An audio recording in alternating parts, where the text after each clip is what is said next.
All right, good afternoon and welcome back to One Lonely Farmer. I'm going to say that from now on, I think. Today's video, there's just a whole bunch of stuff that happened last week. One was I went to Missouri to pick up a corn planter. Got criticized a lot in how you can haul a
Alright, so what you're looking at is a wheat field, and what I'm looking at is geese. I don't know if you can see them, but they're thinking about landing here, and I've got shell crackers in the truck, and I don't know if you can see them, but you can probably hear them.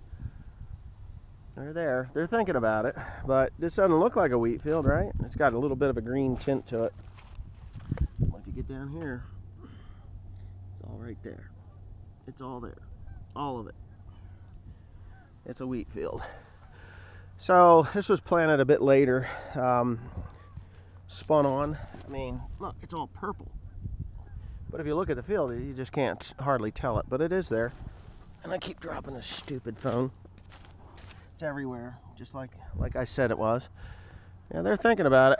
They're gonna try and land, and I'm gonna go ahead and get a shell cracker or something and launch it up into them. Yeah, they're gonna come right in at me. Look at this, the dumb bastards. Oh yeah, we'll just harass them a little bit and they'll leave, right? Simple. Preemptive strike. They gonna do it? They are. Okay. Yep, they left. My problem with this field and the wheat being as little as it is isn't the weather, the cold weather. It's the amount of water we've had. It has rained and rained and rained and rained. We've had inches. But it's still growing. Looks good, actually. I don't know if we'll ever harvest this wheat or what's going to happen with it, but I'm pretty sure it's just going to be cover crop. I might harvest some of it, I don't know. We'll see what it looks like in the spring, that's for sure. But the nice thing is, there's no mud running off of these fields. After inches and inches of water, there's no mud. Maybe laying full of water, but yeah, no washouts, none of that stuff. Whew, my feet are wet. I need to, oh, my feet are wet. Okay, don't mind the noise. I'm loading corn while I'm doing this video. You see, I'm a great multitasker. According to most people, every woman will say that a man can't multitask, but this man can. Yeah. So this was repaired by Ag Express Electronics. So apparently it had problems, but this is the screen for the corn planter. I'm not sure what all I got in here, to be honest with you, because oh my goodness.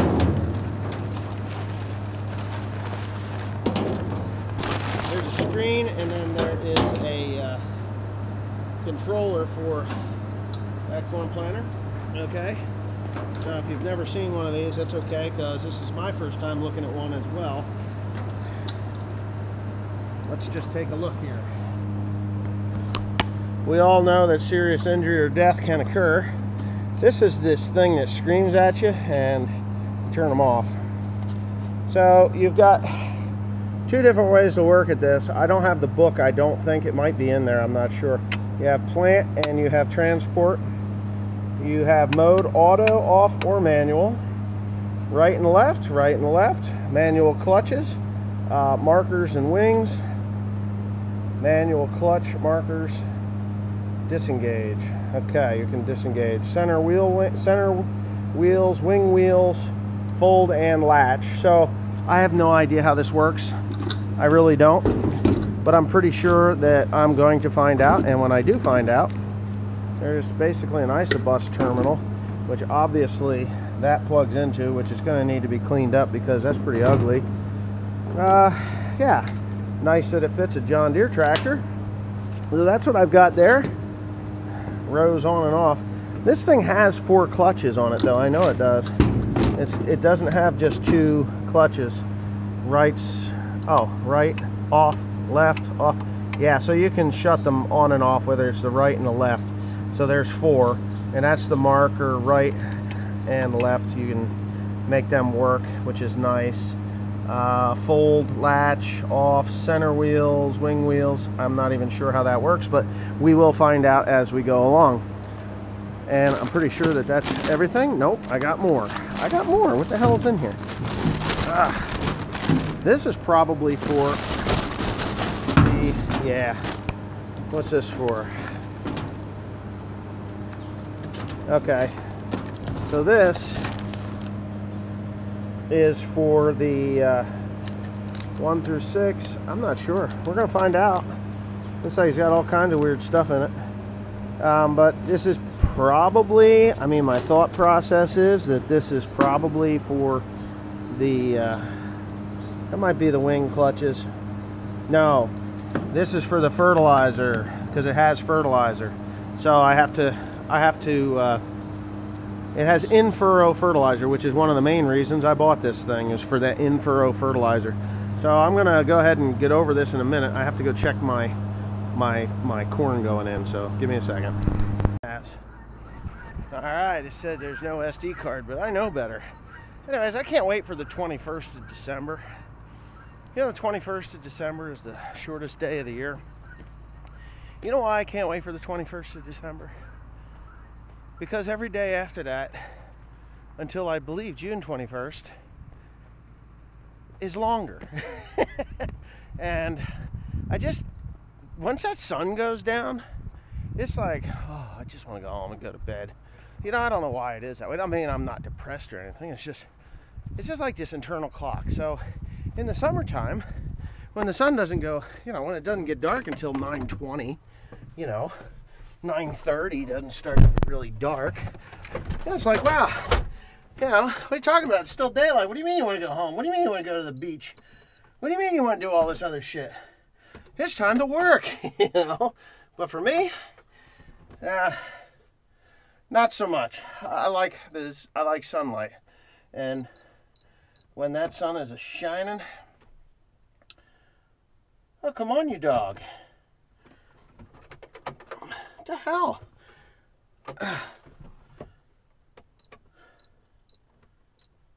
Maybe? Yay! It decides to come on. 8530, ladies and gentlemen. She fired right off, and it's pretty cold out.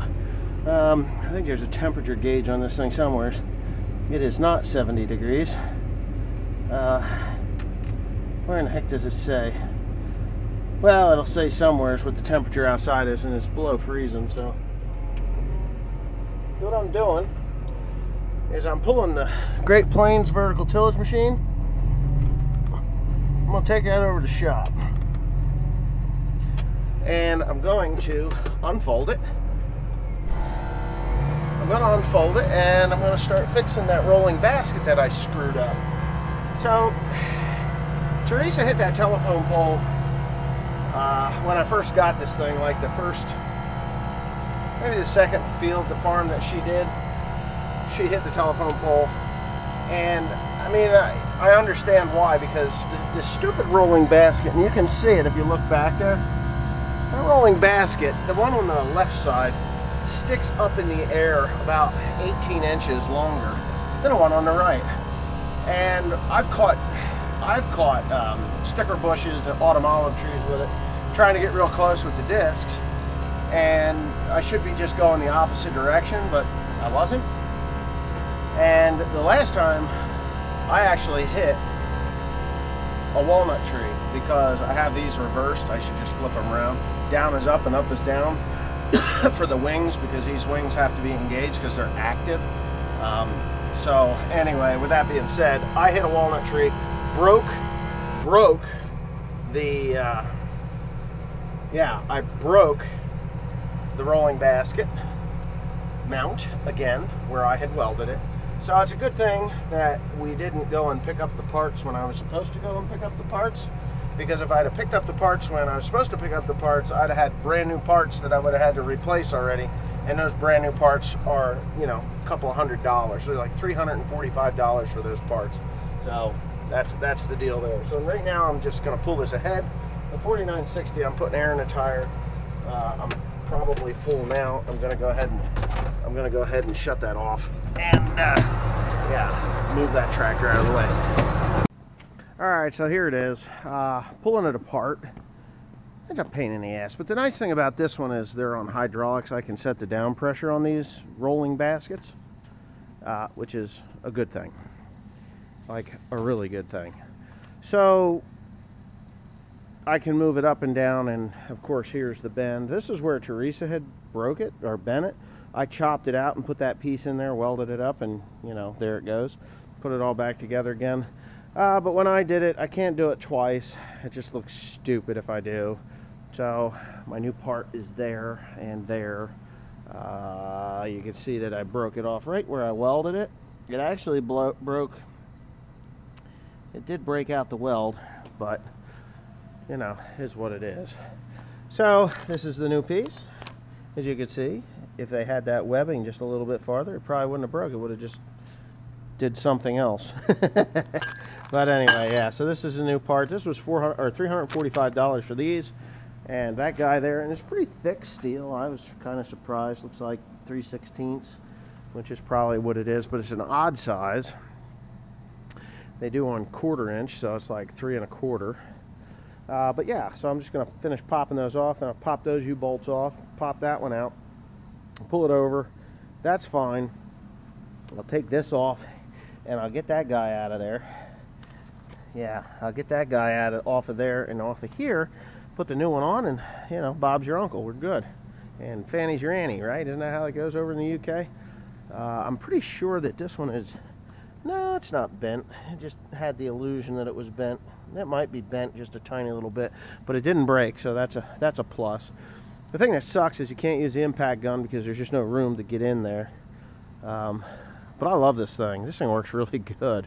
The thing that I don't love, and what I said earlier, is if you look up there, that rolling basket is just like right about level with the discs.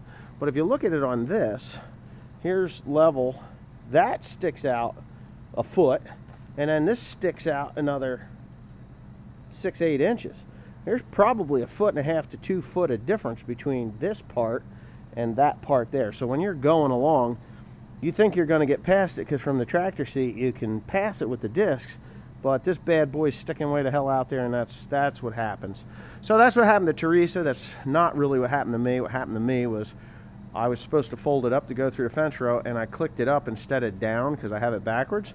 And sure as the Pope's Catholic, down was fine as long as that tree wasn't there. But the tree was there, and that's what happens, and it cost $345 to repair that.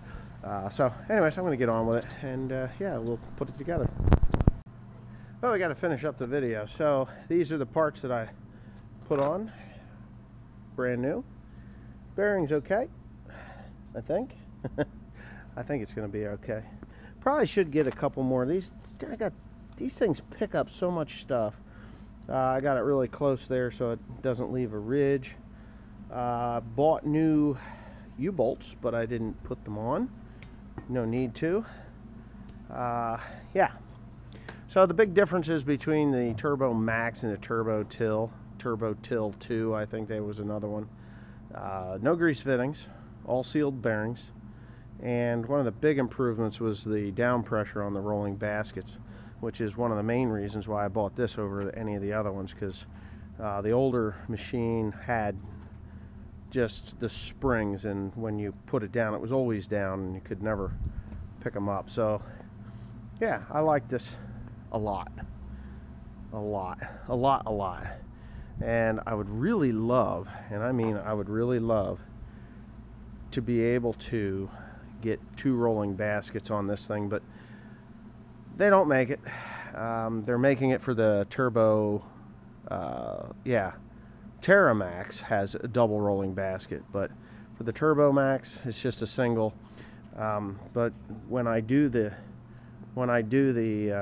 cover crops, I'm probably just going to take those tine bars off, just knock them off of there so that they're not tearing up the soil, because all I want to do is cut straight lines and roll the cover crop down, and that's really what this is all about. That's my thing. It's my shtick. But plus I got to take them off anyway. These god-darn things are just so loaded with string. I got to get that out of there. It's not that hard. Just get a knife or a hot knife and cut through it. Take it off, blah, blah, blah. But they do turn. There's only bearings on the ends. You can take the bearings off, and then all those tines will come apart. There's a shaft that goes through there. But I don't know that I'm going to do that. But anyways, we're back in business now, ready for the next tree or telephone pole, or not. Oh, looks like my sister's coming.